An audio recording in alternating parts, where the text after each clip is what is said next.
donc maa ngi nuyu kenn ku ne turam ak santam maa ngi tudd Papis Sow bokk ci collectif du village de Tivaouane Peulh doon ñëw nag tey am lu ñu boole tey tax ñu woote waxtaan ak population Tivaouane Peulh mais également waxtaan ak Sénégal bala ñoo commencé nag comme ni ko faral di defee mën nañ tàmbalee ñaan jox sawru suñu kilifa suñu grand bu dee xaj na fi mu defal ñu ñaan ñu door a tàmbale waxtaan ma présenté li nga xamante ne tey moo tax ñu daje fi tey ginnaaw loolu nag ñu jox ñaari ñu war a communiquer tey muy le coordonnateur Aziz Ba ak monsieur Ibrahima Bayo bokk ci collectif bi ñoom ñoo yor kàddu gi tey li ñu fi war a wax tey ñoom ñoo koy wax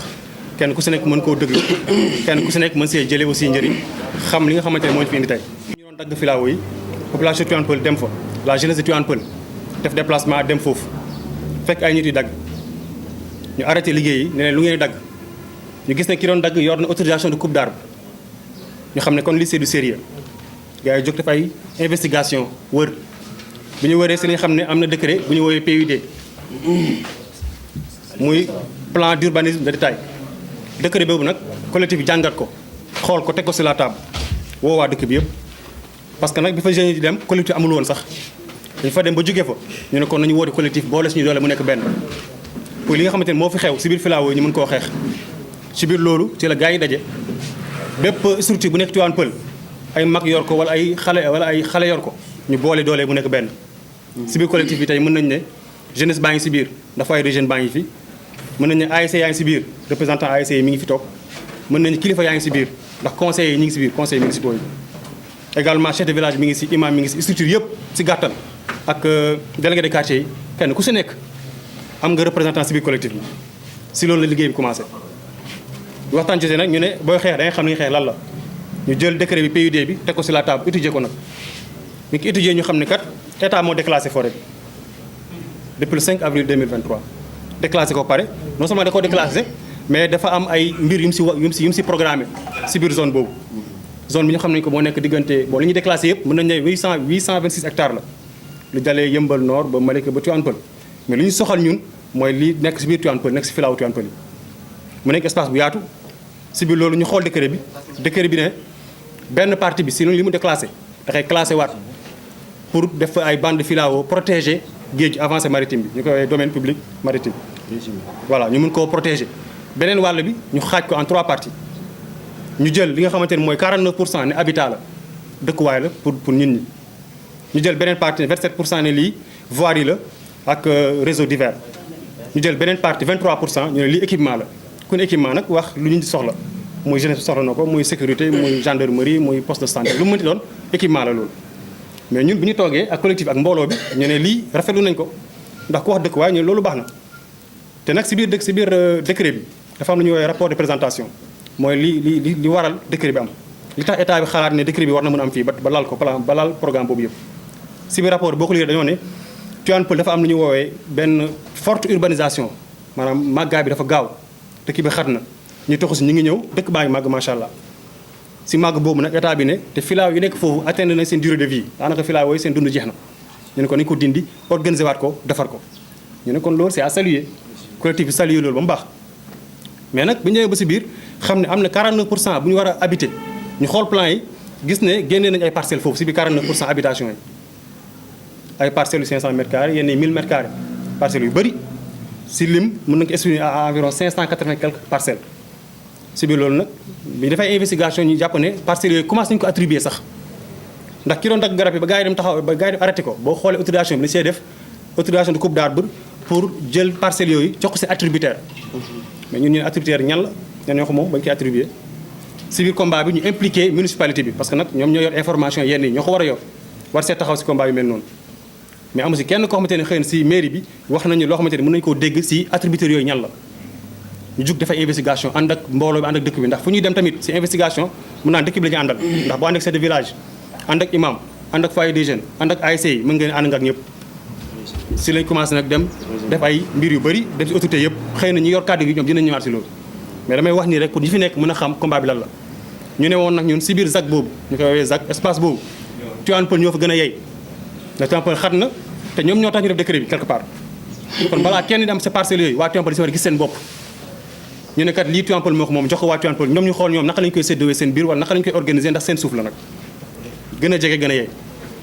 combat boobu si lañ nekk ba léegi nag am na ay sew sew ay coow yu si am chaque jour mais lu si mënti am collectif baa ngi toog di indi ay information di leeral di saytu mbir yi fa am yëpp mais te li ñu tax tey ñu daje fii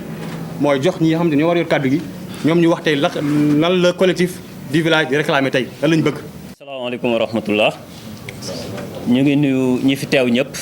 góor ak jigéen mag ak ndaw di jaajëfal presse bi ci seen teewaay muy presse nationale bi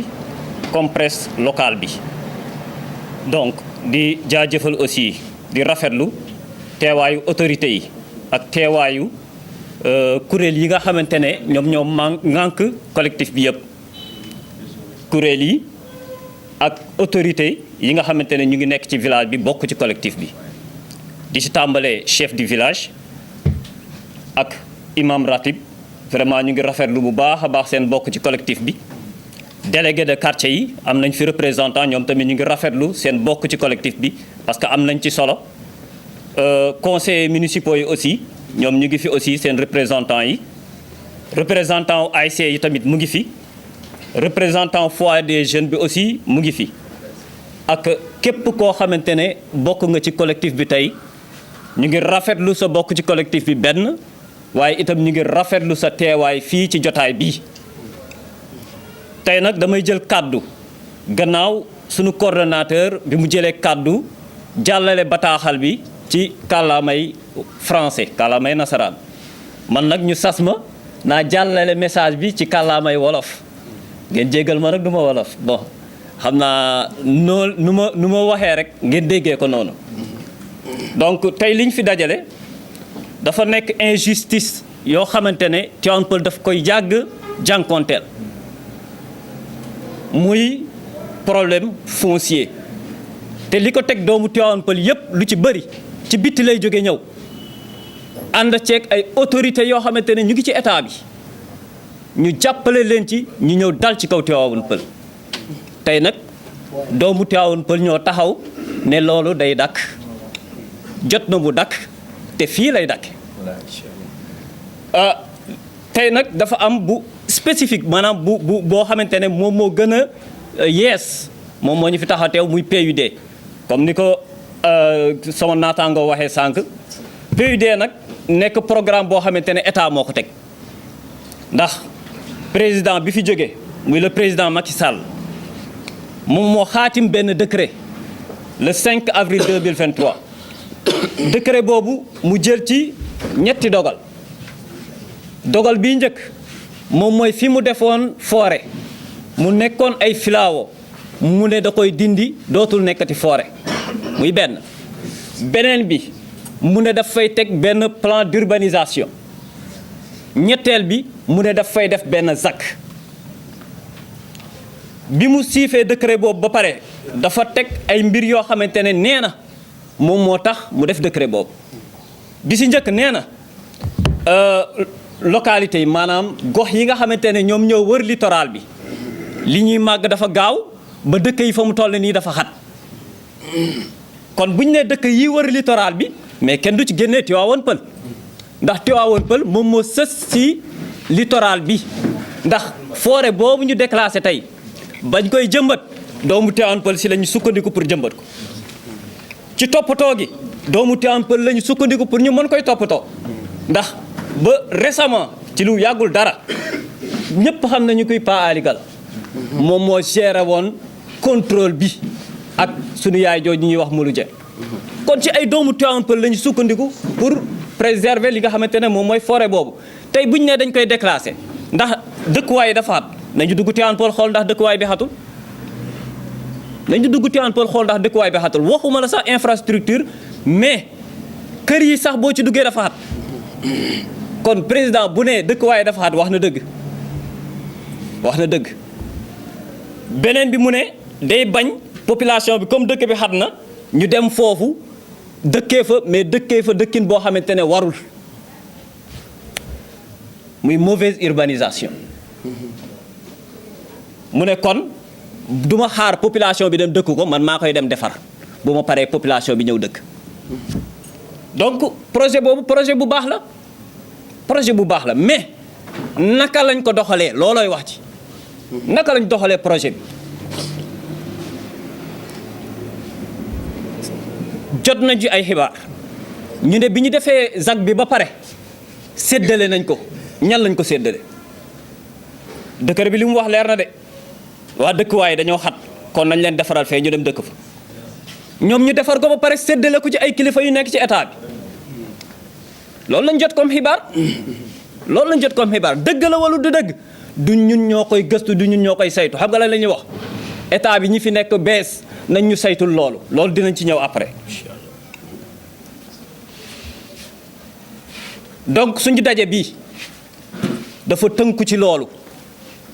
biñ ko yëgee ba léegi ñu ngi taxaw di xeex pour lan pour li ñu wax ci décret bi ñu respecté ko benn waaye itam pour Tivaouane Peulh injustice bi mu doon dund ci wàllu suuf depuis boobu ba léegi ñu bañ koo dundaat ci PUD bi ñu bañ koo dundaat ci ZAC bii loolu moom moo ñu tax a jóg loolu moom moo tax tey ñu woo la presse pour waxtaan ak ñoom waxtaan ak sénégalais yi waxtaan ak Tivaouane Peulh waaye waxtaan ak autorités yi bees yi fi ne xamal leen ne am na lu xew fii te loolu ñu ngi leen ciy xaar.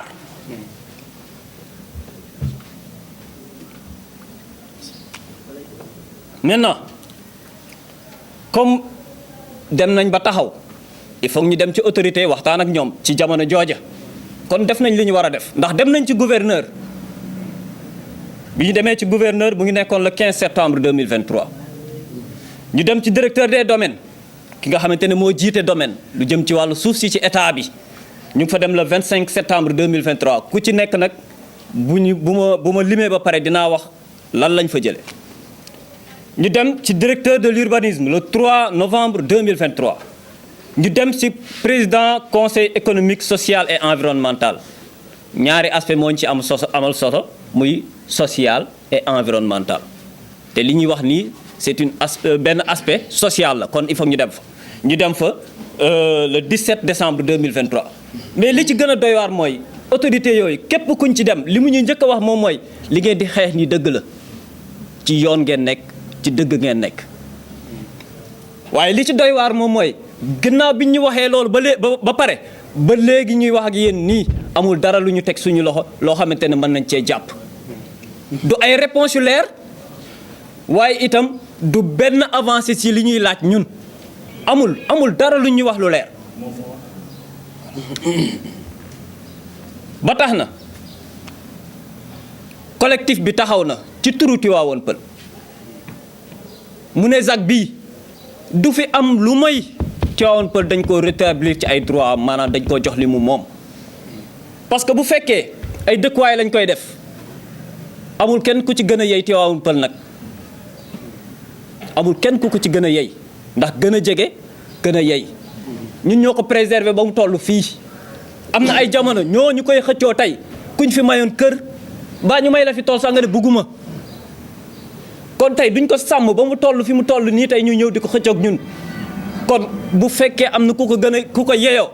doomu Tivaouane Peulh ñoom ñoo ko yeyoo ñoo ci gën a légal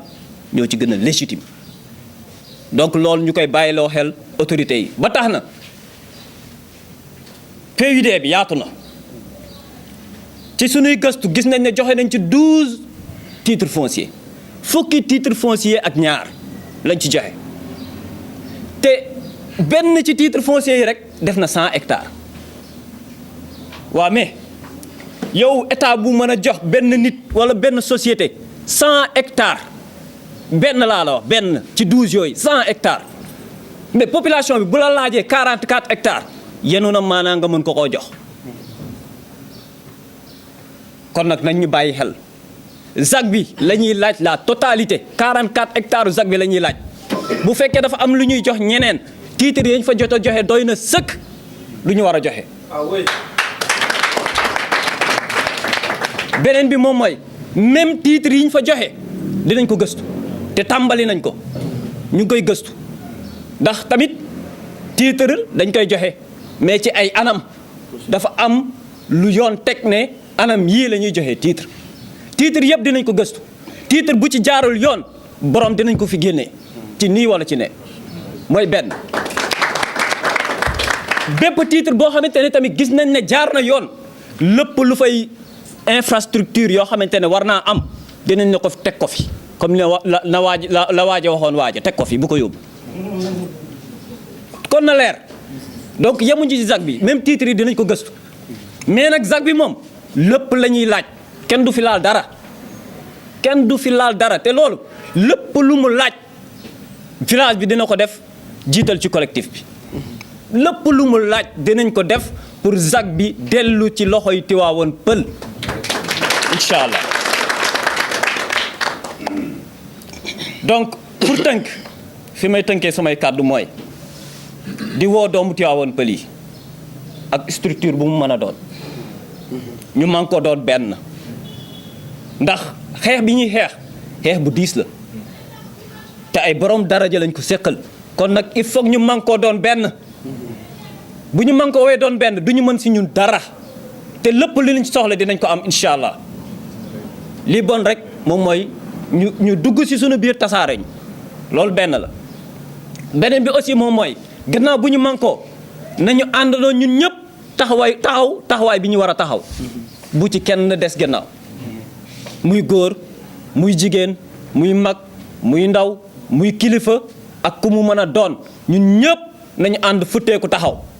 parce que lii de moo fi des lii moo fi des de Tivaouane Peulh chaque jour problème titre foncier la ñu am suuf si yëpp joxe nañ ko lii moom mooy suñu sànni tàcc bu ñu booloowul xeex ba jot ko dinañ ñàkk lépp jaratul ñu fiy def benn collectif nañu xam ne moom dootuñu fi amati dara mais bu ñu xeexee ba jot ko ëllëg suñuy doom bu ñu ñëwee dinañ xam ne seen i baaykat ak seen i maam am na lu ñu xeex ba bàyyi ko fi. salaamaaleykum wa rahmatullah. maa ngi tudd Abdou Aziz Ba le coordinateur du collectif may def version bi en français donc